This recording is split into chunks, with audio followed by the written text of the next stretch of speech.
Applied Mathematics, Chapter 4, Mensuration. Mensuration is a branch of mathematics in which we study about the geometrical shapes. These shapes are divided into two figures, two-dimensional figures and three-dimensional figures.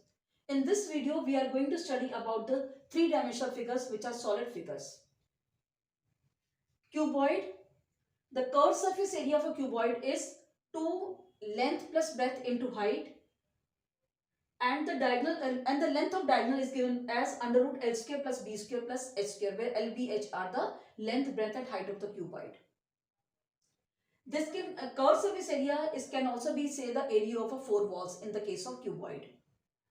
Total surface area of cuboid is 2 length plus breadth plus H into plus height into length is given as total surface area of a cuboid, and volume is length into breadth into height.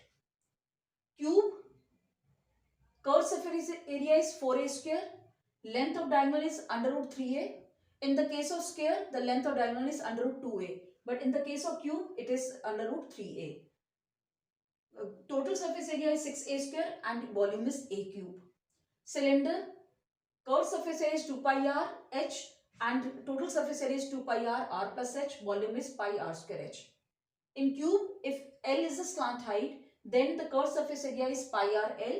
Total surface area is pi r plus L, and the volume is 1/3 of the volume of cylinder, that is 1/3 pi r square h.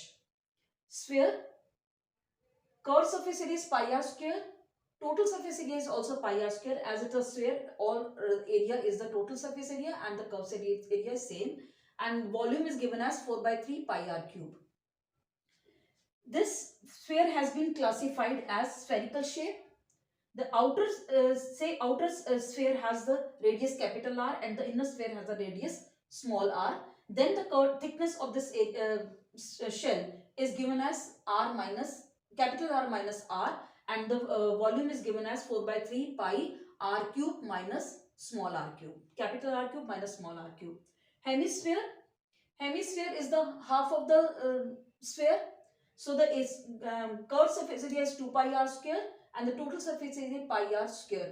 As the pi r, half the pi r, 2 pi r square plus the area of the upper surface. Therefore, it becomes 3 pi r square. So volume of the hemisphere is given as 2/3 pi r cube. Spherical shell. Now in this case, outer spherical shell has the radius capital R and inner spherical shell has the radius small r. Thickness of the shell is again capital R minus small r. So external surface area is given as 2 pi r capital R square and internal curved surface area of shell is 2 pi small r square. Total surface area is given as pi 3 times capital R square plus small r square, and the volume is given as 2/3 pi capital R cube minus small r cube. Now, knowing all these formulas, we proceed to the question part. In this video, we have studied about the formulas based on three-dimensional figure.